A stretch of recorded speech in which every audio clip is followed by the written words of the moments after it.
അല്ല, കമ്മ്യൂണിസ്റ്റ് പാർട്ടിക്കകത്ത് ഭരണഘടനാ പ്രകാരമുള്ള എല്ലാ ജനാധിപത്യ അവകാശങ്ങളും എല്ലാവർക്കും ഉണ്ടാകും. പക്ഷേ കമ്മ്യൂണിസ്റ്റ് പാർട്ടി സമ്മേളനങ്ങളെ ഒരു കുത്തഴിഞ്ഞ സമ്മേളനമൊക്കെ മാറ്റാൻ വേണ്ടിയുള്ള സംഘടിതമായ ശ്രമങ്ങളുണ്ടായാൽ ആ ശ്രമങ്ങളെ കമ്മ്യൂണിസ്റ്റ് പാർട്ടി തീർച്ചയായിട്ടും പ്രോത്സാഹിപ്പിക്കില്ല. അടൂർ പ്രകാശ് ദയവായിട്ട് ശ്രദ്ധിക്കേണ്ടത് UDF നയിക്കുന്ന മുഖ്യമായ പാർട്ടി കോൺഗ്രസ് അല്ലേ? ആ പാർട്ടിയിൽപ്പെട്ട 2 നേതാക്കന്മാർ, വർക്കിംഗ് കമ്മിറ്റി മെമ്പർമാർ, ചെറിയവരല്ല, സ്ഥിരമായിട്ടുള്ള മോദി സ്തുതിയിലാണിപ്പോൾ.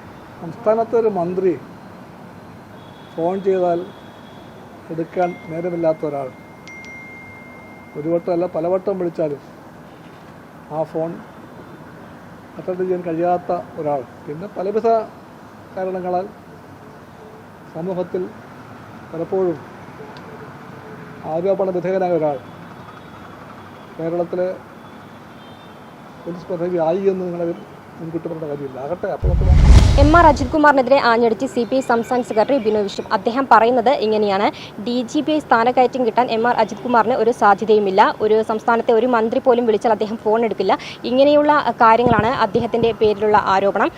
ഇങ്ങനെയിരിക്കെ ഒരു സ്ഥാനക്കയറ്റം കിട്ടാൻ അദ്ദേഹത്തിന് ഒരു സാധ്യതയുമില്ല എന്നാണ്. കൂടുതൽ വിശദാംശങ്ങളിലേക്ക്. അതൊക്കെ സർക്കാർ കാര്യങ്ങളാണ്. അതൊക്കെ പോലീസ് സേനയിലെ സ്വാഭാവികമായിട്ടുള്ള ഫയൽ നീക്കങ്ങളാണ്. അതല്ല മന്ത്രി വിളിച്ചാൽ ഫോൺ എടുക്കാത്ത ഒരാളെ പോലീസ് മേധാവിയാക്കുന്നത് എങ്ങനെ? അപ്പം ആലോചിക്കാം, പോലീസ് മേധാവി ആകുമ്പോൾ ആലോചിക്കാം. അങ്ങനെ ആകാൻ വഴിയില്ല. കാരണം സംസ്ഥാനത്തെ ഒരു മന്ത്രി ഫോൺ ചെയ്താൽ എടുക്കാൻ നേരമില്ലാത്ത ഒരാൾ, ഒരു വട്ടമല്ല പലവട്ടം വിളിച്ചാലും ആ ഫോൺ അറ്റൻഡ് ചെയ്യാൻ കഴിയാത്ത ഒരാൾ, RSS നേതാക്കന്മാരെ ഒരു വട്ടമല്ല പലവട്ടം കാണാൻ നേരെ ഉള്ള ഒരാൾ, പിന്നെ പലവിധ കാരണങ്ങളാൽ സമൂഹത്തിൽ പലപ്പോഴും ആരോപണ വിധേയനായ ഒരാൾ കേരളത്തിലെ പോലീസ് പദവി ആയി എന്ന് നിങ്ങളെ മുൻകൂട്ടി പറയേണ്ട കാര്യമില്ല. ആകട്ടെ, അപ്പോൾ നമുക്ക് നോക്കാം. അങ്ങനെ ഒരാൾ ആകും മുമ്പ് തന്നെ നിങ്ങൾ മുൻകൂട്ടി ഇങ്ങനെ മഴ പെയ്യും മുമ്പ് കുടപിടിക്കാൻ പറയണ്ട. ആ മഴ പെയ്യാൻ വഴിയില്ല. അപ്പോൾ ആകാൻ സാധ്യതയില്ലെന്നാണ്. ആ മഴ പെയ്യാൻ വഴിയില്ല. 2 കാരണങ്ങൾ കൊണ്ടാണ്. ഒന്ന്, സംസ്ഥാന മന്ത്രി, തൃശ്ശൂരിൻ്റെ ചുമതലയുള്ള സംസ്ഥാന മന്ത്രി എത്ര വട്ടം ഫോൺ ചെയ്തു, എന്നിട്ടും ഫോൺ ചെയ്യാൻ നേരമില്ല എന്നാണ് നിങ്ങൾ ഈ പറഞ്ഞ DGP റിപ്പോർട്ടിൽ ഉള്ളത് എന്ന് ഞാൻ മനസ്സിലാക്കുന്നു. ആ റിപ്പോർട്ടിലെ കാര്യം അങ്ങനെ ആയിരിക്കെ എല്ലാവർക്കും അറിയാം, കേരളത്തിലെ മുഴുവൻ ആൾക്കാർക്കും അറിയാം, ഒന്നിലേറെ പ്രാവശ്യം ഒന്നിലേറെ RSS നേതാക്കന്മാരെ അങ്ങോട്ട് പോയി കണ്ട ഒരാൾ, എന്തിനു വേണ്ടി കണ്ടുവെന്ന് ഇന്നും ആർക്കും വ്യക്തമല്ലാത്ത അത്തരം കൂടിക്കാഴ്ചയിൽ പങ്കാളിയായ ഒരാൾ, അങ്ങനെ ഒരാൾ കേരളത്തിൻ്റെ DGP ആകുമെന്ന് നിങ്ങളൊക്കെ പറയുന്നു.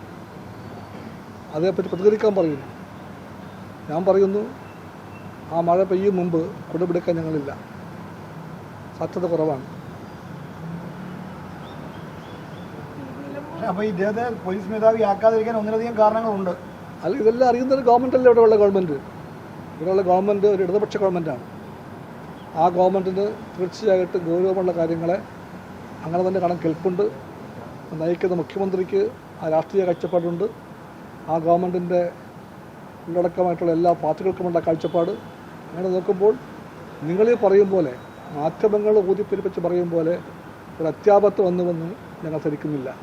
വരുമ്പോൾ എപ്പോൾ കാണാം. നിലമ്പൂർ ഉപതെരഞ്ഞെടുപ്പ് ഇന്നലെ ചേർന്ന CPIയുടെ എക്സിക്യൂട്ടീവിൽ വിശദമായി വിലയിരുത്തിയോ? എന്താണത്? വിലയിരുത്തി. വിശദമായിട്ടുള്ള എന്ന് പറയാനായിട്ടില്ല. ലഭ്യമായിട്ടുള്ള വിവരങ്ങളെല്ലാം വെച്ച് ഒരു പ്രാഥമികമായ വിലയിരുത്തലുണ്ടായിട്ടുണ്ട്. അതുകൊണ്ട് മാത്രം അത് പൂർത്തിയായിട്ടില്ല. മലപ്പുറം DCയോട് ഞങ്ങൾ ആവശ്യപ്പെട്ടിരിക്കുകയാണ് അതിൻ്റെ എല്ലാ വിവരങ്ങളും പഠിച്ച് റിപ്പോർട്ട് തരാൻ. ആ റിപ്പോർട്ട് കിട്ടിക്കഴിയുമ്പോൾ ഞങ്ങൾ അടുത്ത ഘട്ടത്തിലേക്ക് കടക്കും. എന്തായാലും അത് ഗൗരവമായിട്ട് പാർട്ടി കാണുന്നുണ്ട്. ഒരു പരാജയമാണത്. ഈ സ്വരാജ് വ്യക്തിഗത, അതായത് LDFൻ്റെ അടിസ്ഥാന വോട്ടുകൾക്ക്, ശുദ്ധ വോട്ടുകൾക്ക് അപ്പുറത്തേക്ക് ഒരു വോട്ട് പിടിക്കാൻ സ്വരാജ് എന്ന സ്ഥാനാർത്ഥിക്ക് സാധിച്ചോ? ഞങ്ങളുടെ സ്ഥാനാർത്ഥി ഏറ്റവും മികച്ച സ്ഥാനാർത്ഥിയായിരുന്നു. LDF നിലമ്പൂരിൽ അവതരിപ്പിക്കാൻ പറ്റിയ എല്ലാ തരത്തിലും യോഗ്യനായ സ്ഥാനാർത്ഥി. ഞങ്ങൾ LDF രാഷ്ട്രീയമായി പോരാടി, രാഷ്ട്രീയം പറഞ്ഞു, രാഷ്ട്രീയം പ്രചരിപ്പിച്ചു, രാഷ്ട്രീയമായിട്ട് വോട്ട് തേടി ഞങ്ങൾ രാഷ്ട്രീയമായിട്ട് മത്സരിച്ചു. മത്സരഫലം നിങ്ങൾക്കറിയാം, ഞങ്ങൾ പരാജയപ്പെട്ടു. ഞങ്ങൾ പരാജയപ്പെട്ടു എന്ന കാരണത്താൽ ആ രാഷ്ട്രീയം തെറ്റായി പോകുന്നില്ല, ആ രാഷ്ട്രീയം റദ്ദാകുന്നുമില്ല, ആ രാഷ്ട്രീയം ശരിയാണ്. ഒരു കാര്യം, ഒരു പരാജയത്തിൻ്റെ പാഠം പഠിക്കുമ്പോൾ അതിൽ പല ഘടകങ്ങൾ വരും. അതിലൊന്ന് നിങ്ങൾ പറഞ്ഞ ഫാക്ടറി വില വരാൻ കാരണങ്ങളുണ്ട്, അതും പഠിക്കേണ്ട കാര്യമാണ്. പക്ഷെ ഒന്നുറപ്പാണ്, ഈ ഭരണം ജനങ്ങൾക്ക് എല്ലാ രംഗത്തും ശ്രദ്ധേയമായ നേട്ടമുണ്ടാക്കിയ ഭരണമാണ്. ലക്ഷങ്ങൾക്ക് പട്ടയം കൊടുത്ത, തൊഴിൽ കൊടുത്ത ഗവൺമെൻറ്, ലക്ഷങ്ങൾക്ക് വീട് കൊടുക്കാനുള്ള യാത്രയിൽ മുന്നോട്ട് പോയ ഗവൺമെൻറ്, വിദ്യാഭ്യാസ രംഗത്തും ആരോഗ്യ രംഗത്തും എല്ലാം വമ്പിച്ച മാറ്റമുണ്ടാക്കിയ ഗവൺമെൻറ്, കാർഷിക രംഗത്തും വ്യവസായ രംഗത്തുമെല്ലാം മുന്നേറ്റമുണ്ടാക്കിയ ഗവൺമെൻറ്. ആ ഗവൺമെൻറ് കേരളം കണ്ട ഏറ്റവും മികച്ച ഒരു ഗവൺമെൻറ്റാണ്.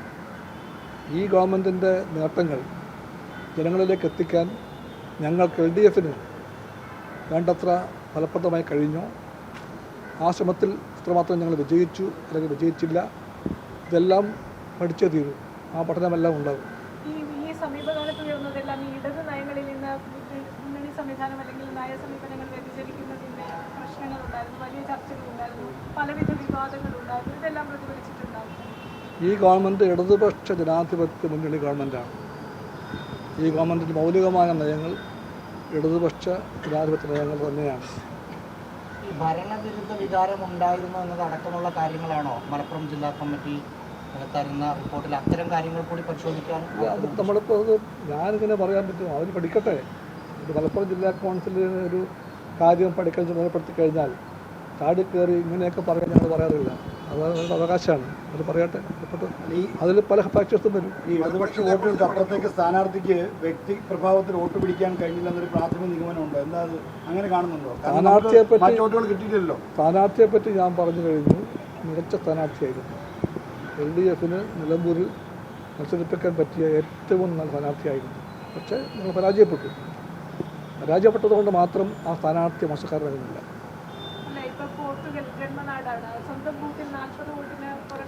അതെല്ലാം അങ്ങനെ നിങ്ങളങ്ങനെ ഓരോ പോത്തുകൾ പറഞ്ഞുകൊണ്ടൊന്നും നിൽക്കണ്ട.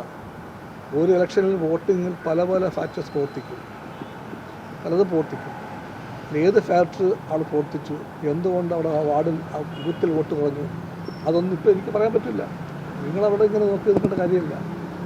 പോത്തുകളിൽ മാത്രം പറയണ്ട, എല്ലാം പറയണം. ഈ ഓരോ പഞ്ചായത്തിലും ബൂത്തിലും ഒക്കെ മേഖല തിരിച്ച് ഇപ്പോൾ CPM നേതാക്കൾ ചാർജിൽ അവരെ പ്രവർത്തനം നടത്തുക. അപ്പോൾ ഈ പുറത്തുനിന്ന് വന്ന് നേതാക്കൾ ഈ പ്രവർത്തനം നടത്തുന്നത് ഈ തദ്ദേശീയ വോട്ടുകൾ ആകർഷിക്കാൻ ഫലപ്രദമാണ്. അതിനെന്താ CPIയുടെ വിലയിരുത്തൽ?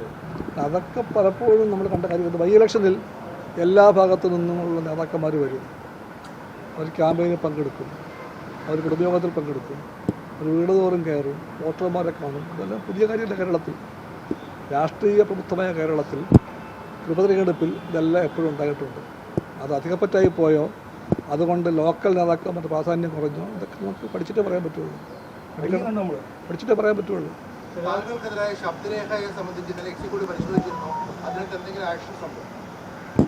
അത് വലിയ കാര്യമല്ല. തീർച്ചയായിട്ടും കമ്മ്യൂണിസ്റ്റ് പാർട്ടി ഉചിതമായ സ്റ്റാൻഡ് എടുത്തിട്ടുണ്ട്. അത് പാർട്ടിക്കകത്ത് റിപ്പോർട്ട് ചെയ്യും. പാർട്ടിക്കകത്ത് റിപ്പോർട്ട് ചെയ്യും. പാർട്ടിക്കകത്തെന്ന് പറയാം. പാർട്ടിക്കകത്തല്ലല്ലോ ഇത്. പാർട്ടിക്കകത്ത് റിപ്പോർട്ട് ചെയ്യും.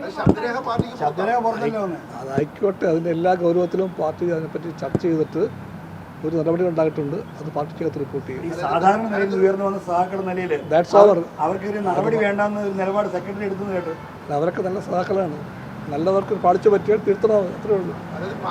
അല്ലത്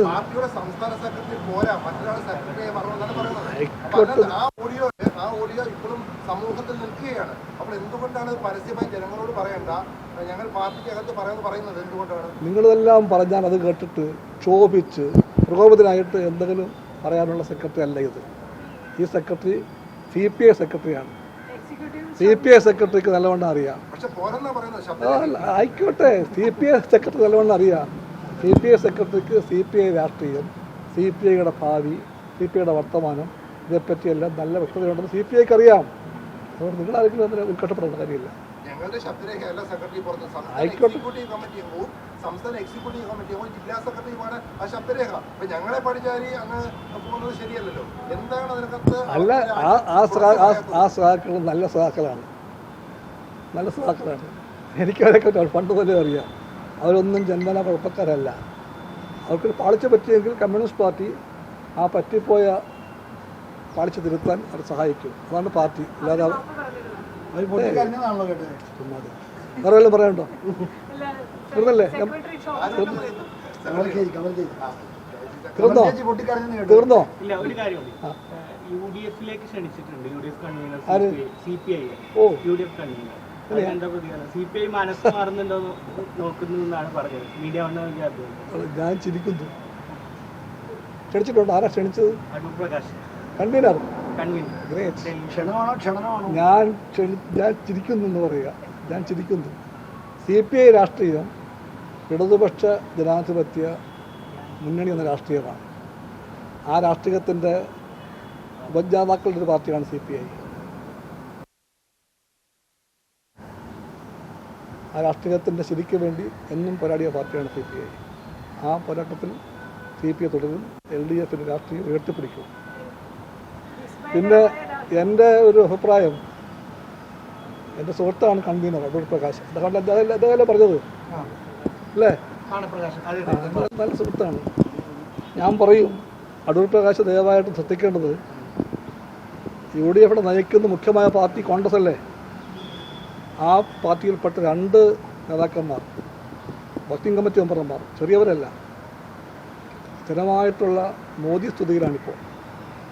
ഒരാൾ മലയാളിയാണ്, ഒരാൾ ഉത്തരേന്ത്യക്കാരനുമാണ്. 2 പേരും വൻ നേതാക്കന്മാരാണ്. അവരെല്ലാം BJP ആകാതെ നോക്കേണ്ട കോൺഗ്രസ് ഒരുപാട് പാടുപെട്ട് ഇത്തരം ക്ഷണങ്ങൾക്ക് വേണ്ടി നേരം പാഴാക്കേണ്ടതില്ല. വിസ്മയകരമായ മാറ്റങ്ങൾ മുന്നണി രാഷ്ട്രീയത്തിൽ ഉണ്ടാകുമെന്ന ആത്മവിശ്വാസമാണ് VD സതീശനടക്കമുള്ളവർ പങ്കുവയ്ക്കുന്നത് നിലമ്പൂർ തെരഞ്ഞെടുപ്പിന് ശേഷം, തദ്ദേശ തെരഞ്ഞെടുപ്പിന് മുന്നോടിയായിട്ട്. നിലമ്പൂർ തെരഞ്ഞെടുപ്പ് തീർച്ചയായിട്ടും ഗൗരവമേറിയ ഒരു ഫലമുണ്ടാക്കിയിട്ടുണ്ട്. അതിൻ്റെ പാഠം ഇടതുപക്ഷ രാഷ്ട്രീയത്തിൻ്റെ എല്ലാ ശരികളെയും മുറുകെ പിടിച്ചുകൊണ്ട് കമ്മ്യൂണിസ്റ്റ് പാർട്ടിയും LDF-ഉം എല്ലാം പഠിക്കും. LDF കൂട്ടായും ഓരോ പാർട്ടിയും പ്രത്യേകമായും അതേപ്പറ്റി പഠിക്കും. പഠിക്കുമ്പോൾ ഒരു പാളിച്ച കണ്ടാൽ ആ പാളിച്ച തിരുത്തും. ഒരു കുറവുണ്ടെങ്കിൽ ആ കുറവ് നികത്തും. ആ കുറവ് നികത്തി തിരുത്തേണ്ടവയെ തിരുത്തി LDF ജനങ്ങളിലേക്ക് പോകും. LDF ജനങ്ങളുടെ പിന്തുണ നേടും. LDF പൂർവാധികം ശക്തിയോടുകൂടി തിരിച്ചു വരും. ശരി.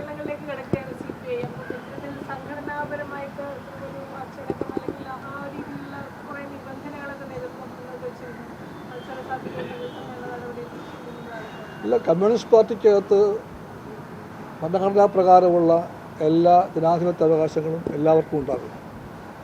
പക്ഷേ കമ്മ്യൂണിസ്റ്റ് പാർട്ടി സമ്മേളനങ്ങളെ ഒരു കുത്തഴിഞ്ഞ സമ്മേളനമൊക്കെ മാറ്റാൻ വേണ്ടിയുള്ള സംഘടിതമായ ശ്രമങ്ങളുണ്ടായാൽ ആ ശ്രമങ്ങളെ കമ്മ്യൂണിസ്റ്റ് പാർട്ടി തീർച്ചയായിട്ടും പ്രോത്സാഹിപ്പിക്കില്ല.